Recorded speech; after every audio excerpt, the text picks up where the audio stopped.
Welcome back. بزم نور میں ایک دفعہ پھر سے خوش آمدید ناظرین۔ اس بزم کے سلسلے کو آگے بڑھائیں گے، نعت رسول مقبول صلی اللہ علیہ وآلہ وسلم سے مہکائیں گے۔ ہمارے درمیان نعت پیش کرنے کے لیے موجود ہیں سحر جبین صاحبہ۔ سحر جبین صاحبہ، نعت رسول مقبول صلی اللہ علیہ وآلہ وسلم پیش کیجیے گا۔ کیوں دل پہ میں فدا نہ کروں، جان یا رسول، کیوں دل پہ میں فدا نہ کروں، جان یا رسول، رہتے ہیں اس میں آپ کے ارمان یا رسول، رہتے ہیں اس میں آپ کے ارمان یا رسول، تم پر میں لاکھ جان سے قربان یا رسول، بھر آئے میرے دل کے بھی ارمان یا رسول،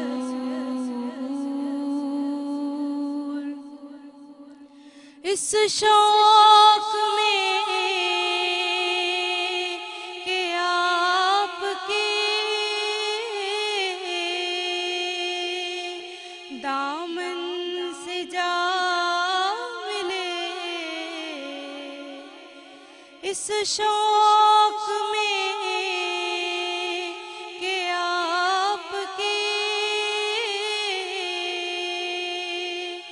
دامن سے جا ملے،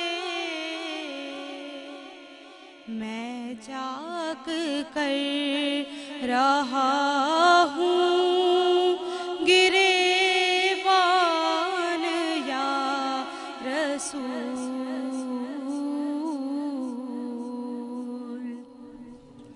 تم پر میں لاکھ جان سے قربان یا رسول،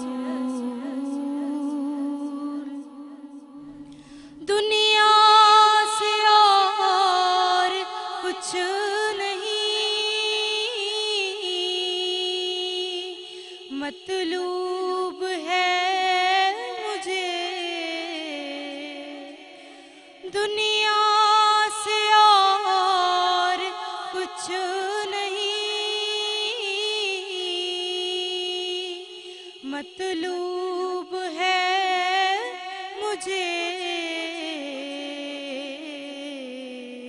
لے جاؤں اپنے ساتھ میں ایمان یا رسول، لے جاؤں اپنے ساتھ میں ایمان یا رسول، تم پر میں لاکھ جان سے قربان یا رسول۔ ماشاءاللہ، بہت ہی خوبصورت سا کلام پیش کر رہی تھی سحر صاحبہ، سلامت رہیے۔ بڑھیں گے اپنے مہمان کی جانب، شریف میمن صاحب کی جانب۔ شریف میمن صاحب، مجھے بتائیے گا کہ جیسے آپ نے بتایا تھا کہ آپ نے مارکیٹ کے گیس اور لوڈ شیڈنگ کے مسائل حل کیے، اور اس سے پہلے کہ وزیر خزانہ مفتاح اسماعیل صاحب سے بیٹھ کے بھی کافی مسائل حل کروائے آپ نے، مجھے بتائیے گا کہ کراچی کے بھی نا ایسے بے شمار مسائل ہیں، ان کا حل کیا ہوگا اور ان کو کون حل کرے گا، اور کراچی ان تمام مسائل سے کیسے نبرداشت ہوگا؟ دیکھیں اس وقت آپ کی تاجر برادری جو ہے وہ اس وقت ریل کی ہڈی ہے، اچھا اور ان کو مختلف الگ الگ پلیٹ فارمز مل چکے ہیں. اگر میں تاجر کے نام گنوانے جاؤں تو مشہور کافی تاجر ہیں جو اپنے اپنے پلیٹ فارم سے کافی آوازیں اٹھا رہے ہیں, اور کراچی کے لیے بھی نہ صرف وہ آگے آ رہے ہیں. لیکن اس وقت جو ہمارے ملک جس کشم و کش میں ہے تو وہ سیاست میں جو سیاسی رہنما ہیں وہ اپنی کرسی کے چکر کے اندر اس وقت ملک کا جو انہوں نے ستیہ ناش کیا ہوا ہے. جی تو ہم اگر اس پہ بات کریں تو وہ کافی بات کہیں اور چلے جائے گی, اور پھر صحیح. تنقید بھی ہوتی ہے اور پھر پابندیاں بھی کچھ لگ جاتی ہیں. بالکل, تو یہ موضوع سارے آپ کھڑا موضوع میں ہو رہتے ہوئے کہہ رہے تو بہتر ہوگا. صحیح. تو ہم کوشش یہی کرتے ہیں کہ ہم ان چیزوں پر, لیکن ہم اپنے پلیٹ فارم سے آواز اٹھاتے رہتے ہیں, مختلف چینلز پہ مختلف اخباروں میں ہم یہ بات کہتے رہتے ہیں کہ جو کراچی کی آواز بن سکتے ہیں ہم وہ بنتے ہیں. اس وقت دیکھیں آپ تو اگر کراچی وہ مونوپولی ہوا ہے سب کے لیے. اچھا, اگر آپ دیکھیں تو جو بھی آتا ہے وہ کراچی کس طریقے سے کراچی کو استعمال کرتا ہے, بالکل, اور جس کا فقدان جو ہے وہ کراچی والے ہی بھگتتے ہیں. ہاں اگر آپ دیکھیں تو ہم کتنی مہنگائی سے گزر رہے ہیں, اور جب اگر انتظامیہ کام کرنے میں آ رہی ہے تو آپ دیکھ رہے ہیں کہ آپ نے آج آپ کا فروٹ کہاں پہنچ گیا, آپ کی سبزی کہاں ہے, آج آپ کی مرغی کہاں چلے گئی. بالکل, پہلے مرغی آپ کی 980 روپے کے جی ہو گئی تھی, آج مرغی آپ کی جو ہے 480 روپے کے جی ہے. خربوزہ آپ کا 120 روپے کے جی تھا, آج آپ کا خربوزہ 60 روپے کے جی ہے. تو جب تک کمشنر کراچی صاحب اسی طریقے سے کام کرتے رہیں گے تو لوگوں کو ریلیف ملتا رہے گا. ہم نے کافی آوازیں بھی اٹھائیں, کمشنر کراچی کو تھوڑا سا جگایا بھی, جی اپنے جو ہمارے سے ہو سکا اپنے اپنے پلیٹ فارم سے ہم نے کیا, جی کافی پریس ریلیز بھی کی. لیکن بہرحال ہم تو دیکھیں ہمارا کام ہے بیسیکلی, ہماری جو ایسوسیشن ہوتی ہے وہ ایک فلائی کام ہی ہوتا ہے ہمارا, اور ہم جو یہ بھی چلا رہے ہوتے ہیں ساری چیزیں کر رہے ہوتے ہیں وہ فری آف کاسٹ کر رہے ہوتے ہیں. اپنا کاروبار جو ذاتی کاروبار ہوتا ہے اس کو چھوڑ کے مارکیٹ کے مسائل, مارکیٹ کے لوگوں کے مسائل, ہماری توجہ اس کے اوپر ہوتی ہے کہ مارکیٹ کے لوگوں کے ساتھ کیا مسائل ہیں, ان کو کیا درپیش ہو رہا ہے, اب ان کے ساتھ کیا مسائل ہو رہا ہے, ان کو کیا پرابلمس ہو رہی ہے. تو یہ جو ایسوسیشن بیسیکلی ہوتی ہے وہ ان کے مسائل حل کرنے کے لیے ہوتی ہے. صحیح. تو یہ ایک فلائی ہم کام کرتے ہیں اور اللہ کی رضا کے لیے ہی کرتے ہیں, تاکہ اس میں جو بینیفٹس ہوں وہ سب کو مل سکیں. ٹھیک ہے. اچھا مجھے بتائیے گا کہ گورنمنٹ کو تاجروں کو کیسے سپورٹ کرنا چاہیے, اور دوسرے ممالک کی گورنمنٹ اپنے تاجروں کو کیسے سپورٹ کرتی ہے؟ جیسے دیکھیں میں آپ کو ایک بات بتاؤں, پوری دنیا کے اندر نا تاجروں کو سر پہ بٹھایا جاتا ہے. اچھا, پوری دنیا کے اندر اگر آپ ظاہر سی دیکھیں بات ہے وہ ریڑھ کی ہڈی ہے, تو ریل کی ہڈی ہے, اور بیسیکلی آپ کا پورا ملک جو ہے وہ تاجر ہی چلاتا ہے. صحیح. اور یہاں پہ ہمارے پاس جو اس وقت بیسیکلی اگر کھل کے بات کرنا چاہوں تو ہم اس وقت جو ہے نا وہ غلام بنے ہوئے ہیں. بادشاہ جو ہے وہ آرڈر چلا رہے ہیں اور ہم اس کو فالو کر رہے ہیں. صحیح. اگر آپ دیکھیں تو ڈیوٹی اتنی بڑھا دی گئی ہے مختلف آئٹمس کے اوپر. اس وقت ہمارا ملک اس کنڈیشن کے اندر نہیں ہے کہ ہم کچھ کر سکیں. ایون یہاں تک کہ گندم بھی ہمیں جو ہے نا باہر سے امپورٹ کرنی پڑ رہی ہے, اور سب سے زیادہ گندا گندم ہم امپورٹ کر رہے ہیں. بالکل. جو کافی ممالک چھوڑ چکے ہوتے ہیں, ٹھکرا چکے ہوتے ہیں, ریجیکٹ مال ہوتا ہے. صحیح. تو اس وقت ہمارے ملک کی وہ پریشانی ہے.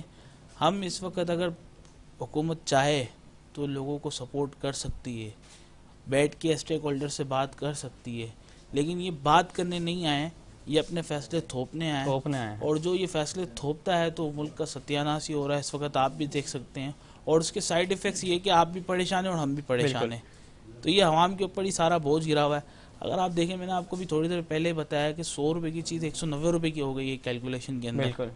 اب ظاہر سی بات ہے, ایک بندے کی 15,000 روپے تنخواہ ہے, جی اس کی تنخواہ تو 30,000 نہیں ہو گئی. بالکل. لیکن مہنگائی کتنی ہو گئی, چلیں ہوئی ہے, انکریز ہوئی ہے, مان لیتے ہیں 50% لوگوں کی تنخواہیں انکریز ہوئی ہیں, لیکن 10% ہوئی ہے. بالکل ٹھیک ہے 10%. اور یہ آپ دیکھیں تو 90% آپ کی مہنگائی بڑھ گئی ہے. 100 روپے والی چیز 190 روپے کی ہو گئی ہے. تو آپ ایک طریقے سے سمجھ لیں ڈبل ہی ہو گیا نا. اب وہ بندہ کیسے وہ 15,000 روپے کی سیلری کے اندر 30,000 روپے کا کیسے وہ مینیج کر سکتا ہے؟ مینیج نہیں کر سکتا. ہم جاتے ہیں آئے دن, آپ دوسری جگہوں پہ جائیں, اس وقت چاول دیکھیں آپ. اب کمشنر کراچی نے جو فوکس کیا ہوا ہے نا, دیکھیں اس وقت وہ آئٹم کیے میں سلیکٹڈ. میں چاہتا ہوں کہ وہ سلیکٹڈ آئٹم کے پیچھے نہیں, وہ دوسری آئٹموں کے پیچھے بھی کام کریں اور کراچی کے لوگوں کو بینیفٹ دلائیں, کیونکہ یہ ان کا کام ہے. بالکل. کمشنر کراچی کا, ڈی سیز کا کام ہے, اے سی کا کام ہے, یہ کام کریں.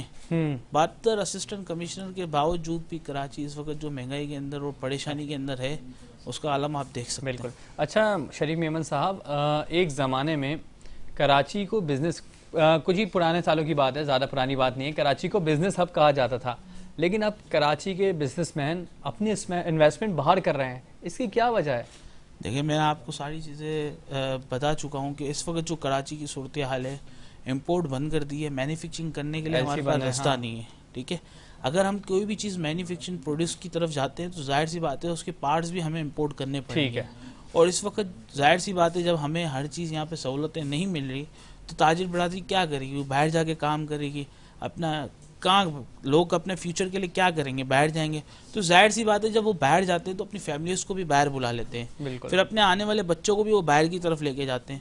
تو ہم پاکستان کی طرف سے بھی ہٹتے جا رہے ہیں.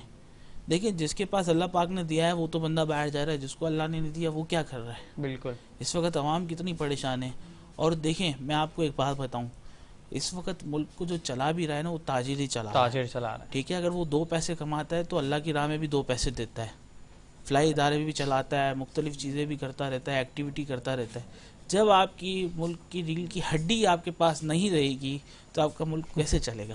صحیح. تو حکومت کو چاہیے یہی کہ وہ اسٹیک ہولڈر سے بیٹھ کے باتیں کرے اور یہ ساری چیزیں کے سارے پوائنٹ آؤٹ دیکھیں اور اسٹیک ہولڈر سے بات کرنی چاہیے. ٹھیک ہے. اچھا، ٹیکسز لگنے کے بعد کون سی کمپنیز فائدہ مند ہے اور کون سی کمپنی جو ہے نقصان میں ہے؟ دیکھیں اس وقت میں آپ کو ایک بات بتاؤں کہ پاکستان کے اندر، پورے پاکستان کے اندر جو پرائیویٹ کمپنیز ہیں وہ اپنا پروفٹ ریشو اچھا رکھ کے کام کر رہی ہے. جو آئٹم پروڈیوس کر رہی ہے، جو آئٹم امپورٹ کر رہی ہے، اچھا پروفٹ رکھ کے کام کر رہی ہے. اس وقت جس طریقے سے مہنگائی چل رہی ہے اور جس طریقے سے انہوں نے مہنگائی کی ہوئی ہے، میں یہ نہیں کہتا کہ انتظامیہ اس میں شامل ہے. کچھ تاجر لوگ بھی ہیں جو کہ وہ خود مہنگائی کرے ہوئے ہیں، اپنے پاس اسٹاک کر لیتے ہیں اور کچھ ٹائم کے بعد اس کو مہنگا کر کے بیچتے ہیں. تو دیکھیں یہ عوام کے لیے وہ نہ سوچنا اور ایسی چیزیں کرنا. دیکھیں 5 انگلیاں برابر نہیں ہے، میں یہ چیز کو ایکسیپٹ کر رہا ہوں اور میں یہ چیز کہہ بھی رہا ہوں کہ ہمارے کچھ تاجر اس میں انوالو ہیں. یہ ساری چیزیں کرنے میں، مہنگائی کرنے میں کچھ تاجر کا ہاتھ بھی ہے، لیکن انتظامیہ کا کام ہے اس کو کنٹرول کرنا. لیکن انتظامیہ آپ دیکھیں اپنی ڈیوٹی نہیں کر رہی تو اس کا فقدان ہم سب کو بھگتنا پڑ رہا ہے. بالکل. انتظامیہ اپنی ڈیوٹی نہیں کر رہی، اس کا فقدان ہم سب کو بننا پڑ رہا ہے. اچھا، اس بزم میں وقت ہوا ہے ایک بریک کا، لیکن بریک پہ جانے سے پہلے ہمارے ساتھ موجود ہیں نعت خواں سعید انصاری صاحب، جو CEO بھی ہیں شعور ٹی وی کے. ان کو دعوت کلام دیں گے. اور شریف میمن صاحب، ہم آپ کا شکریہ ادا کرتے ہیں کہ آپ ہماری بزم میں آئے، آپ نے ہماری بزم کو 4 چاند لگائے. شریف میمن صاحب کا ساتھ ہمارے ساتھ اتنا ہی تھا. اب بڑھیں گے بریک کی جانب، لیکن اس سے پہلے جائیں گے سعید انصاری صاحب کی جانب، جو ہمیں نعت رسول پاک صلی اللہ علیہ وسلم سنائیں گے. حضور آپ کے لیے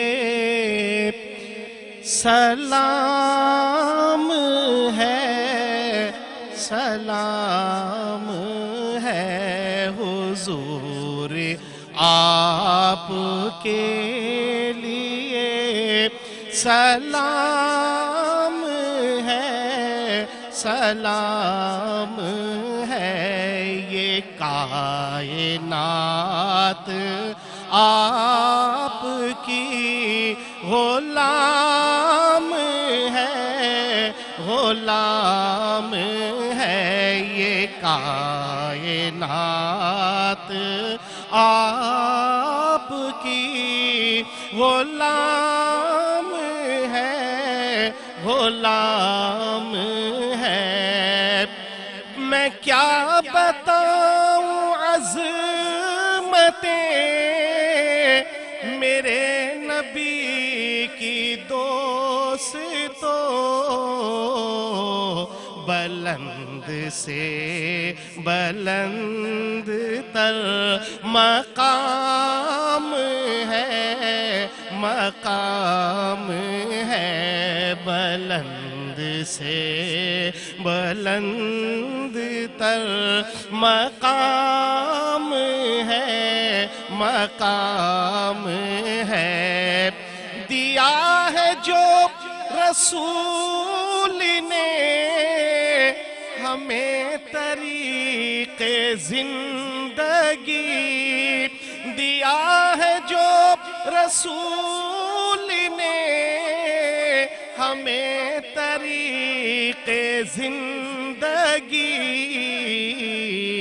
ایک امن و آشتی کا وہ نظام ہے، نظام ہے، ایک امن و آشتی کا وہ نظام ہے، نظام ہے۔ شکیل جو ادا ہوا حضور کی زبان سے، شکیل جو ادا ہوا حضور کی زبان سے، خدا لم یزل کا وہ کلام ہے، کلام ہے، خدا لم یزل کا وہ کلام ہے، کلام ہے۔